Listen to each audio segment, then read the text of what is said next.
ఎగువ మానేరు వాగులో 5గురు చిక్కుకున్నారు. ఇప్పటికే నాగయ్య అనే వ్యక్తి గల్లంతయ్యారు.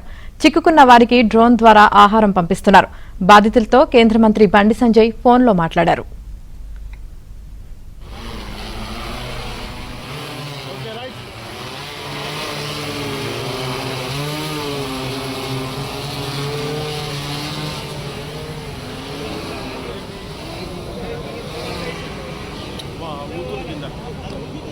ఊగుతుంది అది.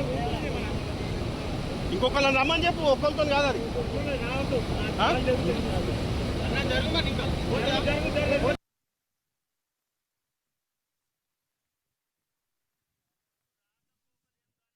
చాలా పబ్లిక్ మొత్తం స్లాబ్ ఎక్కిర్రు.